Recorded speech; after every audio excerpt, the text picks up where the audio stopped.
नमस्कार.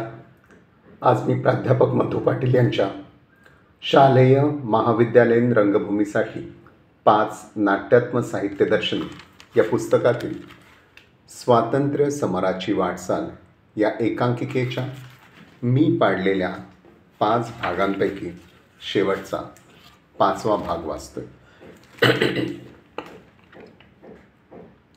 प्रवक्ता. आझाद हिंद सेनेच्या पाठोपाठ ब्रिटिश सत्तेच्या अधिपत्याखालील रॉयल इंडियन एअरफोर्सचे विमानदल आणि रॉयल इंडियन नेव्हीचे नाविक दल यांचीही पावले ब्रिटिश सत्तेचे जोखड फेकून देण्याच्या दिशेकडे वळू लागली. विमानदलाचे अधिकारी सुभाषबाबूंच्या आझादी योद्ध्यांना आणि काँग्रेसच्या भारतभूमीवरून लढणाऱ्या स्वातंत्र्य सैनिकांना जाहीर पाठिंबा देऊ लागले आणि नौदलाने तर तलवार या युद्धनौकेवरून ब्रिटिश लष्करावर तोफा बंदुका डागून युद्धच पुकारले. कंसात एअर मार्शल प्रतिनिधी आणि नौदल ॲडमिरल प्रतिनिधी यांचा एकमेकांना जय हिंद म्हणत सॅल्यूट करीत प्रवेश. एअर मार्शल प्रतिनिधी. आणि आम्ही हेही स्पष्ट करू इच्छितो की ब्रिटिश सरकार आणि 1885 पासून गेली 60 वर्षे स्वातंत्र्य लढा चालवणारी काँग्रेस यांच्यामध्ये संघर्ष उभा राहिला, तर काँग्रेसचीच बाजू घेऊन आमचे भारतीय विमानदल भारतीय स्वातंत्र्यासाठी प्राणपणाने लढे. ॲडमिरल प्रतिनिधी. 1 डिसेंबर 1945 रोजी नाविक सेना दिनाच्या दिवशी आमच्या तलवार या युद्धनौकेच्या सर्व भिंती जय हिंद अशा घोषणांनी आम्ही रंगवून टाकल्या आहेत. आणि ब्रिटिश अधिकारी खवळून उठताच 2 फेब्रुवारी 1946 रोजी मुंबई, कराची, मद्रास, कलकत्ता या बंदरातील 78 युद्धनौकांवरील 30,000 भारतीय नाविक सैनिकांनी सर्व युद्धनौकांवर तिरंगा फडकावून ब्रिटिश लष्करावर बंदुका तोफा डागून युद्ध पुकारले आहे. मुंबई बंदरातील तलवार या युद्धनौकेवरील पांढऱ्या शुभ्र पोशाखातील 150 तरणेबांड नौसैनिक मुंबईच्या रस्त्यावरून इन्किलाब जिंदाबाद, हिंदू मुस्लिम एक हो, भारत माता की जय, ब्रिटिश साम्राज्यवादी मुर्दाबाद अशा घोषणा देत जनतेला लढ्यात उतरण्याचे आवाहन करीत आहेत. काँग्रेसचा तिरंगा, मुस्लिम लीगचा हिरवा, कम्युनिस्ट पार्टीचा लाल बावटा असे 3ही झेंडे एक दिलाने फडकत आहेत. मुंबईतील जनता प्रचंड संख्येने माहीम, दादर, परळपासून गिरगाव फोर्टपर्यंत या नाविक बंडाला साथ देण्यासाठी उतरली आहे. स्वातंत्र्यप्रेमी नौदलाच्या तोफा बंदुकांना आणि जनशक्तीला तोंड देण्यासाठी ब्रिटिश सरकारने मुंबईच्या रस्त्यांवर लष्करी रणगाडे उतरवले आहेत. बंडखोर नौसैनिक आणि जनसागर एका बाजूला आणि ब्रिटिशांच्या लष्करी बंदुका रणगाडे दुसऱ्या बाजूला असे 6 दिवस मुंबईच्या रस्त्यांवर गल्लीबोळात तुंबळ रणकंदन चालू आहे. अशावेळी संग्राम सन्मुख रणगीत थरारून गाते आहे. गुलामगिरीच्या शृंखला त्यांनी अस्मानात भिरकावून दिल्या, तेव्हा खळाळले होते पाणी, थडाड उडाल्या शृंखला, अस्मानात कडाड मोडली होती रणगाड्यांची हाडे मुंबई नगरीत. प्रवक्ता. 1940 नंतरच्या 5-6 वर्षात भारतभर पसरलेला विविध मार्गाचा स्वातंत्र्य लढा, भारताच्या हद्दीबाहेर सुभाषचंद्र बोस यांच्या आझाद हिंद सेनेचा लष्करी बळाचा लढा, नाविक दलाने पुकारलेले सशस्त्र बंड आणि विमान दलाने घेतलेली स्वातंत्र्य लढ्यात उतरण्याची निर्णायक भूमिका यामुळे यापुढे भारतीयांवर राज्य करणे शक्य होणार नाही याची इंग्लंडला तीव्रतेने जाणीव झाली. त्याचबरोबर दुसऱ्या जागतिक युद्धोत्तर काळात तयार झालेल्या जागतिक मताचा रेटा या सर्वांनी मिळून ब्रिटिश साम्राज्यावर आणलेला दबाव यामुळे भारतातून निघून जाण्याचा निर्णय क्लेमेंट ॲटली यांच्या नेतृत्वाखाली ब्रिटिश पार्लमेंटने घेतला. निवेदिका. पण जाताना फोडा आणि झोडा या कुटील आणि विषारी राजनीतीचा अवलंब करून बॅरिस्टर जीनांच्या द्विराष्ट्रवादी हट्टाग्रही भूमिकेला अधिकच प्रज्वलित करीत भारतभूमीची 2 शकले निर्माण केली आणि येथे यादवी युद्ध सदृश अराजक निर्माण करून निघून गेले. 1857 पासून अगदी 1945-46 पर्यंतच्या आझाद हिंद सेना आणि नाविक बंडापर्यंतच्या सुमारे 90 वर्षाच्या काळात हिंदू आणि मुसलमान स्वातंत्र्यासाठी खांद्याला खांदा लावून लढली. पण ब्रिटिशांच्या कुटील राजनीतीमुळे आणि बॅरिस्टर जीनांच्या विद्वेषी भूमिकेमुळे 1946-47च्या संधी काळात हिंदू मुसलमान या 2 धर्मांच्या समाजात हिंसेचा डोंब उसळला. पंजाब बंगालच्या भूमीत या 2 धर्मांची सामान्य जनता एकमेकांसमोर जणू पिसाट हिंसक भावनेनं पेटून युद्धसन्मुख झाली. गंगा, यमुना, झेलमसारख्या निर्मळ पाणी वाहून नेणाऱ्या नद्यांतून कोवळी मुले, असहाय्यत वृद्ध, भयकंपित निष्पाप स्त्री पुरुष यांच्या रक्ताचे पाट झेलम नदीच्या प्रातिनिधिक अश्रूंतून कवी प्रतिभा भयभीत व्याकुळ होऊन आक्रंदन करू लागली. कवी प्रतिभा, जिला म्हणालो कालच आपुली बेटी, तिला धरावे खुशाल भरल्या हाटी, आणि अखेरीस झाल्यावर निर्माल्य, तिने भरावी या झेलमची ओटी. शेजाऱ्यांची पेटवूनी घरदारे, चिमणी बाळे फेकती आत अरेरे, ऐकून त्यांच्या अस्फुटशा किंकाळ्या, झेलम जवळी येऊन रडती वारे. झेलम जवळी येऊन रडती वारे. प्रवक्ता, पण भारतातील नेत्यांना शोक करून चालणार नव्हतं. प्राप्त अपरिहार्य परिस्थितीचा स्वीकार करून झालेल्या भारताचे भवितव्य घडवण्याचे आवाहन त्यांना पेलावेच लागले. 14 ऑगस्ट 1947च्या मध्यरात्री 15 ऑगस्टच्या पूर्व पहाटेला भारताच्या कोट्यावधी जनतेचे लाडके प्रतिनिधी, भारताचे पहिले पंतप्रधान पंडित जवाहरलाल नेहरू यांनी लाल किल्ल्यावर भारताचा तिरंगी राष्ट्रध्वज फडकावला आणि भारताचे स्वातंत्र्य जगजाहीर केले. त्याचबरोबर भारतीयांना नियतीने अर्पण केलेले एक स्वप्न साकार करण्यासाठीची प्रतिज्ञा केली. Jawaharlal, At the stroke of this midnight hour, when the world sleeps, India will awake to life and freedom. The ambition of the greatest man of our generation has been to wipe every tear from every eye. That may be beyond us, but so long as there are tears and sufferings, so long our work will not be over. प्रत्येकाच्या डोळ्यातील प्रत्येक दुःखाश्रू पुसणे हीच आपली क्षणोक्षणीची अहोरात्र आकांक्षा राहील. अनेक वर्षापूर्वी आपण नियतीशी एक करार केला होता. आज त्याची पूर्ती सर्वांशाने का नसेना, पण पुष्कळशा अंशाने करीत आहोत. मध्यरात्रीच्या प्रशांत समयी भारत स्वातंत्र्याच्या युगात जन्म घेत आहे. पूर्व दिशेला उगवला आहे स्वतंत्र भारत रूपी नवा तारा. या उगवतीबरोबरचे प्रदीप्त झाली आहे नवी आशा. आपण जे मनी बाळगले होते ते आज प्रत्यक्षात अवतरले आहे. नवनवोन्मेषशाली तारा कधीही न मावळो आणि आमच्या आकांक्षांनाही मर्यादांचे बंध कधीही न पडू दे. निवेदिका, पारतंत्र्याच्या बेड्या तुटल्यामुळे मिळालेला मुक्ततेचा आनंद दुथडी भरून ओसंडून धो वाहू लागला. शहरोशहरी विद्युत दीपांचा लखलखाट झाला. नव्या जाणीवांनी नवा आत्मविश्वास सर्वांच्या मनात फुलून आला. आता अंधार संपला होता. सप्तरंगी प्रकाशाच्या यक्षभूमीतून नवी वाटचाल सुरू झाली होती.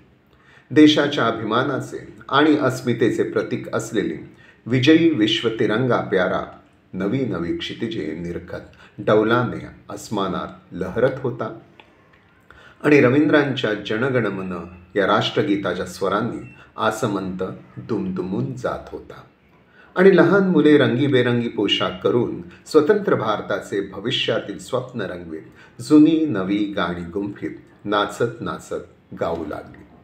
कवी प्रतिभा, हिंदी संघराज्याच्या जनआत्म्या तू घेई प्रणाम, पराधीन जगताच्या दुर्दम्य दोस्ता घेई प्रणाम.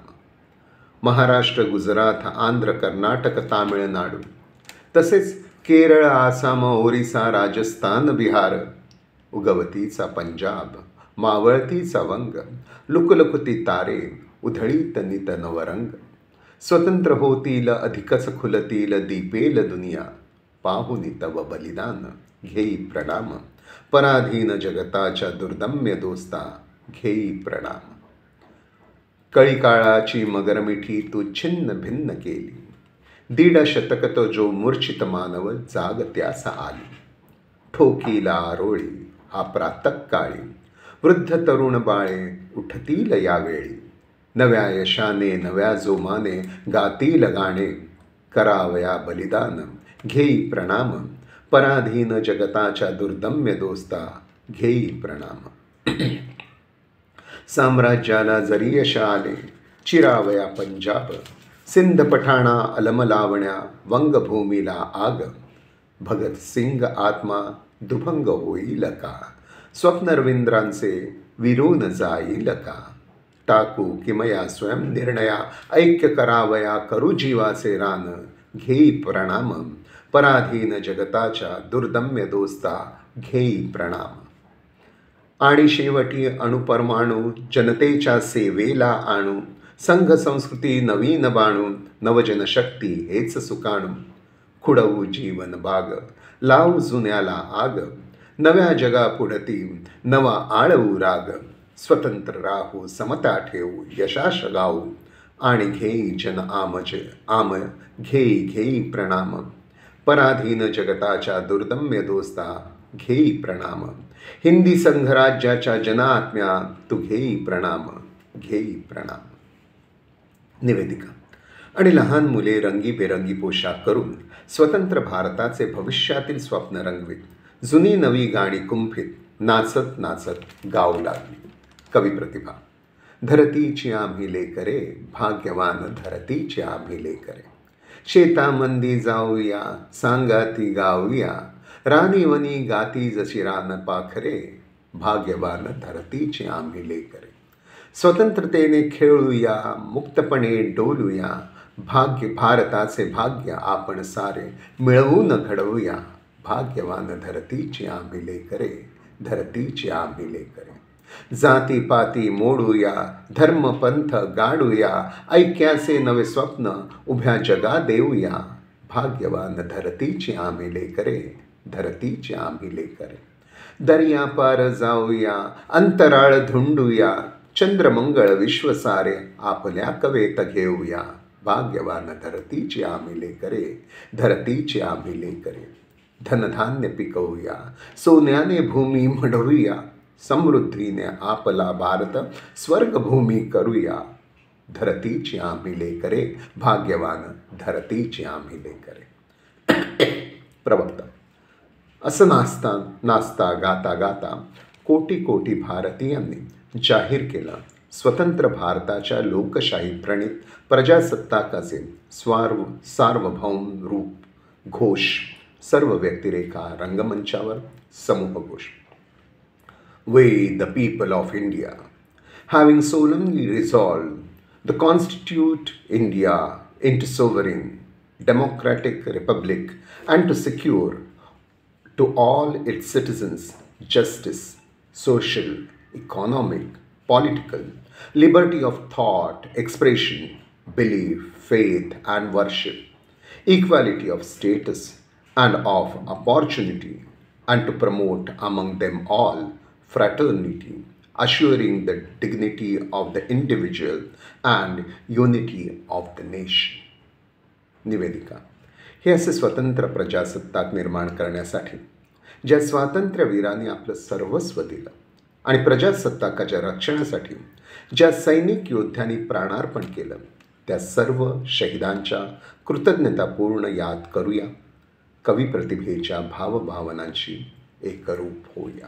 कवी प्रतिभा. ए मेरे वतन के लोगों, तुम खूब लगा लो नारा।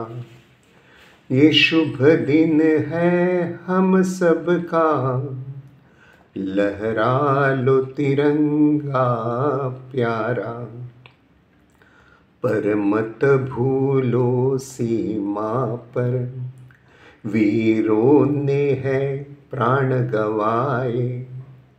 कुछ याद उन्हें भी कर लो, कुछ याद उन्हें भी कर लो, जो लौट के घर न आए, जो लौट के घर न आए।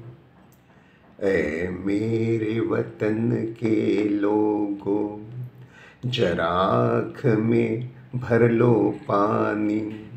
जो शहीद हुए हैं उनकी जरा याद करो कुर्बानी। तुम भूल न जाओ उनको, इसलिए सुनो ये कहानी। जो शहीद हुए हैं उनकी जरा याद करो कुर्बानी। जब घायल हुआ हिमालय, खतरे में पड़ी आज़ादी। जब तक थी सांस लड़े वो, फिर अपनी लाश बिछा दी। संगीन पे धर कर माथा, संगीन पे धर कर माथा, सो गए अमर बलिदानी। ऐ मेरे वतन के लोगों, जरा आँख में भर लो पानी।